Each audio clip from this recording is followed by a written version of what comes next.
This is my new boat, my Crestliner 1850 Pro Tiller. Some of you have asked why it's taken me so long to shoot this review video on this boat. And basically the answer is this. I bought this boat mid-December. I had one opportunity to put it in the water second week of January. And then I didn't have it back in the water until early April. I didn't want to do a review video on a boat without having time to spend in the boat to share an honest opinion with you. Over the last 8 or 9 weeks, I've had a lot of time to spend in this boat on the water. I've had it a lot on the river. I've had it on St. Clair and I've had it on Erie. Today's June 2nd, and I have had quite a bit of opportunity to spend time in this boat. I've not had it in any real rough water yet, but I've had it in enough big water to know that I'm very, very happy with the ride of this 1850 Pro Tiller.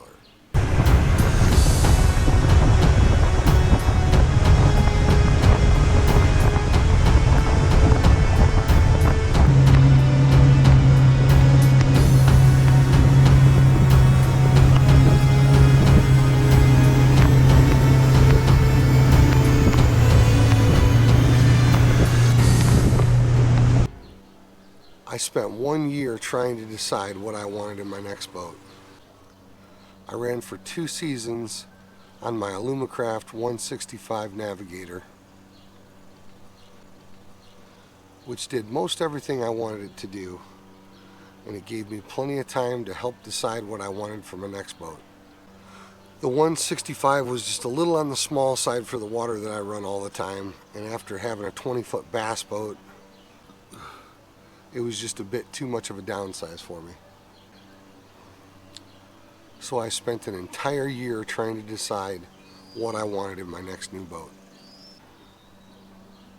I decided on this 1850 Pro Tiller because A, it's a Crestliner, and I absolutely love Crestliners.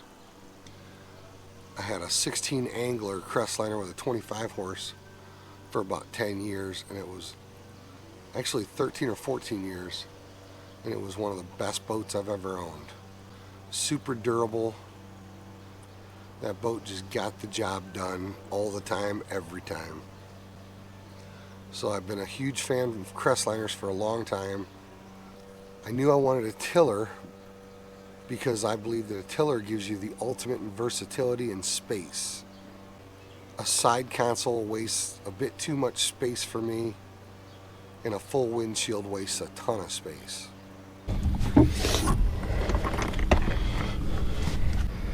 This 1850 has incredible center rod storage.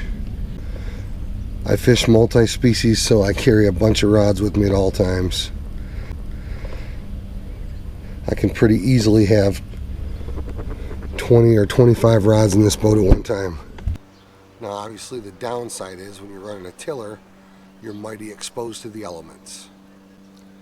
It's a pretty big trade-off, but I'll take that trade-off for the space of a tiller.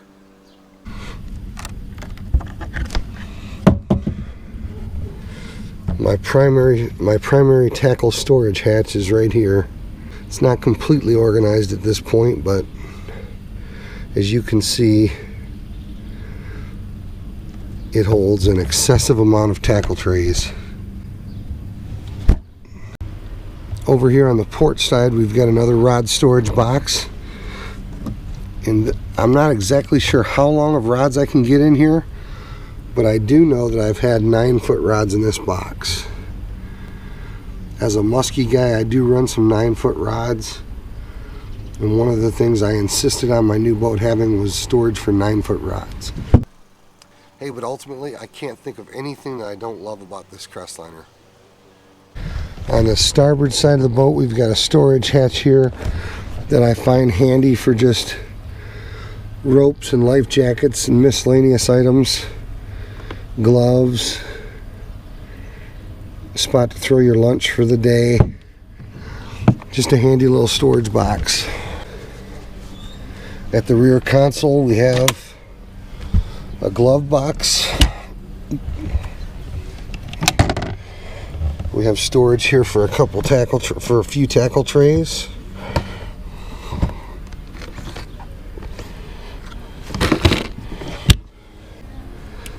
And we've got an electronic storage locker.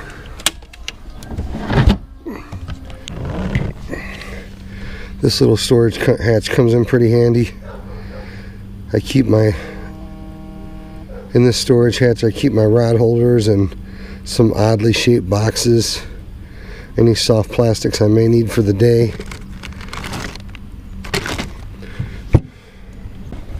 Back here at the stern, we've also got a bait well.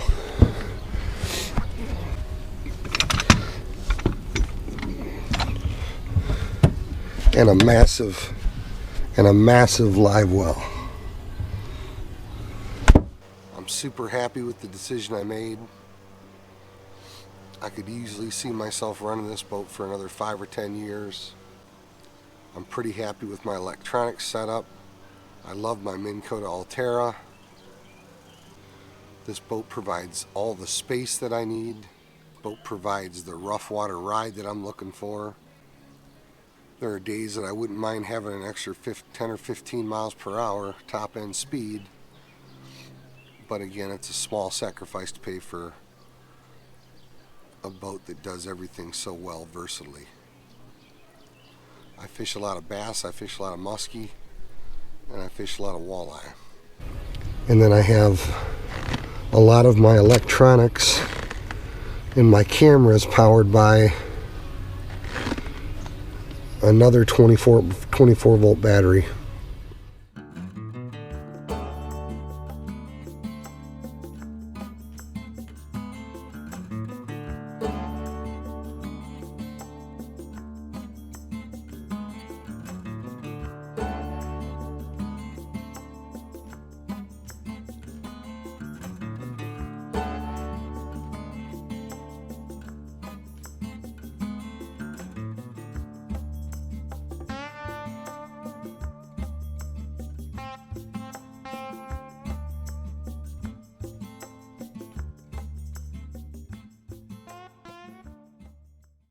So versatility is super important to me.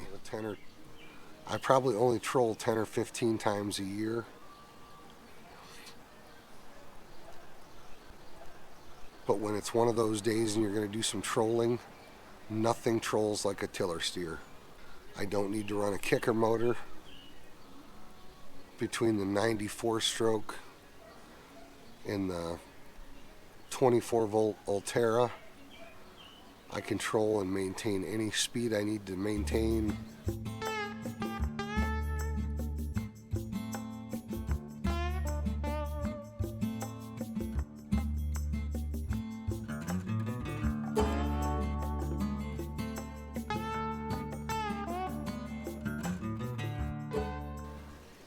This boat provides the ultimate in versatility, and that's exactly what I was looking for.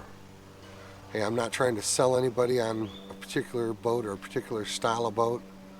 Everybody has to decide for themselves what's the right boat for them. But for me, this is just about the perfect boat.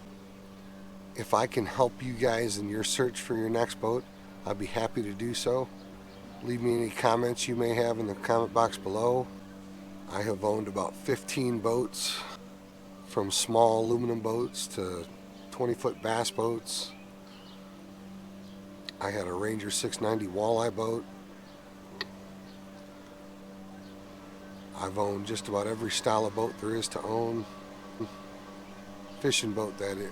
I've owned just about every style of fishing boat there is to own. And I've fished out of just about everything you can fish out of. So if I can answer any questions and help you guys decide what your next boat is, I'd be happy to do so. Leave me a comment in the comment box, let me know.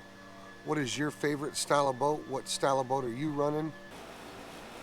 Powering my 1850 Pro Tiller is a 90 horse 4-stroke Merc, which provides plenty of power, tons of torque, and with the hydraulic assisted steering, this thing's an absolute pleasure to drive.